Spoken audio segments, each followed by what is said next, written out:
Trouvez des réponses bibliques à vos questions avec les podcasts Pasteur John Piper vous répond. Ce podcast vous est présenté par reveniralevangile.com, un blog et ministère de publications chrétiennes. Le suicide et le salut. Nous avons maintenant reçu près d'une centaine de questions par courriel de la part de nos auditeurs au sujet de la question poignante du suicide de chrétiens et de leur salut. Plusieurs courriels récents portaient sur des suicides de pasteurs. Andrew, un auditeur régulier du podcast de l'Iowa, écrit « Pasteur John, récemment, le pasteur familial d'une église locale s'est suicidé. Alors qu'arrive-t-il à l'âme d'un croyant confessant et né de nouveau qui se suicide?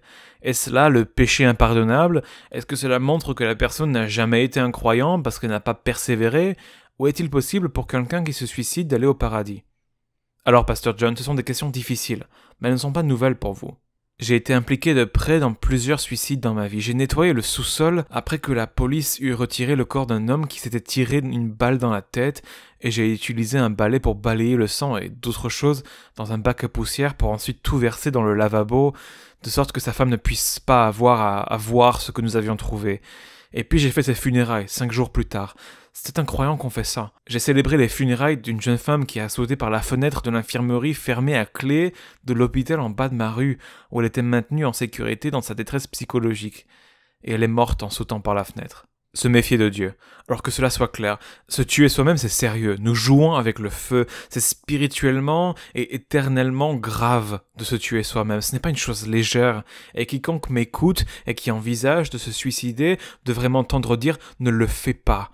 Il existe une meilleure façon de procéder. Je vous promets, au nom de Jésus-Christ, qu'il y a une meilleure solution. Vous n'en avez pas l'impression peut-être en ce moment, mais vos sentiments ne sont pas vrais. Ils vous trompent. Il est vrai que Dieu a une autre solution pour vous. Il crée toujours une autre solution. Attendez-vous à lui et demandez l'aide dont vous avez besoin parce que la Bible parle très sérieusement du meurtre. C'est 1 Jean 3,15.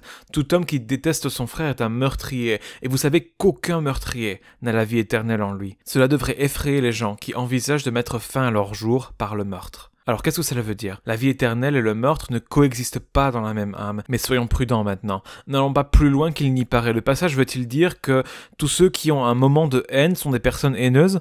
Probablement pas. Est-ce qu'il veut dire que tous ceux qui ont un moment meurtrier sont des meurtriers?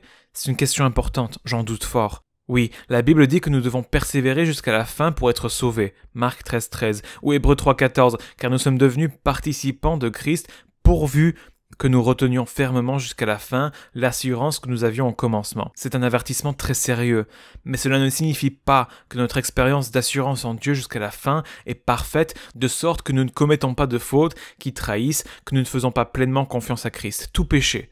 Tout mon péché, le péché que je commets cet après-midi, demain, hier, est enraciné dans un certain degré de méfiance de la bonté supérieure de Dieu. Et ça ne veut pas dire que je scie entre être chrétien et ne pas être chrétien, ou même que des degrés de manque de confiance en Dieu se manifestent lorsque je pêche. Je ne cesse pas tout d'un coup d'être chrétien lorsque je pêche. Ainsi, dire que nous devons persévérer jusqu'au bout avec assurance ne signifie pas que vous devez persévérer jusqu'au bout dans l'absence de péché ou dans la confiance parfaite en Christ. Il y a une imperfection dans notre confiance. Notre dernier acte. La question est maintenant de savoir si une personne qui se suicide va au ciel. Cette question se résume à ceci. Si une personne a placé sa confiance en Christ en tant que son sauveur, son Seigneur et son trésor, le dernier acte de sa vie est-il décisif pour montrer qu'elle est vraiment un enfant de Dieu? Voilà la question clé. Est-ce que le dernier acte, dans leur cas le meurtre, est considéré comme décisif au jour du jugement en montrant que nous étions en Christ ou non? Le dernier acte est-il celui qui détermine si notre foi était réelle ou est-ce que tous les autres actes de la vie comptent aussi comme preuve? Permettez-moi de partager une analogie. Cela a aidé beaucoup de gens à qui je l'ai partagé. J'espère que ça aidera. Supposons qu'un soir, disons maintenant à 68 ans, ça peut arriver à n'importe quel moment, j'en veux tellement à ma femme que je sors de la maison en trombe, je claque la porte. Je saute dans la voiture et je me dirige vers la route et je suis tellement hors de contrôle et tellement en colère, et laissez-moi ajouter tellement en colère de façon pécheresse, que je prends mal un virage et je meurs. Mon dernier acte était un péché et je me suis tué à cause de mon péché. Je n'avais pas l'intention de me suicider mais je l'ai fait et c'est le péché qui l'a rendu possible. La dernière chose que j'ai faite, c'était de pécher. Ce dernier péché est-il décisif pour déterminer si je suis né de nouveau ou pas ? Et ma réponse est pas nécessairement. En d'autres termes, Dieu regardera ma vie, il examinera toute ma vie, et les preuves que je lui appartiens ne seront pas évaluées uniquement à cause de cet échec, pas plus qu'à cause de n'importe quel autre échec. Pourquoi le dernier acte serait décisif alors que les autres sont tout aussi sérieux? Moment de désespoir. La dernière question devient donc la suivante. Un chrétien peut-il être si déprimé et temporairement aveuglé à l'espérance de l'évangile qu'il prend sa vie dans un moment temporaire de désespoir? Et je pense que la réponse est oui. Je pense, et c'est là mon opinion, que les saisons sombres vont et viennent dans la vie chrétienne.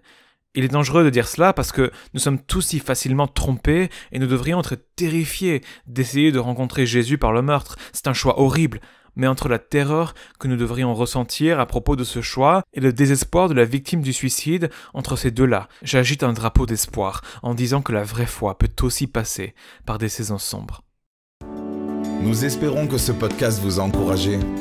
Retrouvez davantage de ressources sur notre site www.reveniralévangile.com.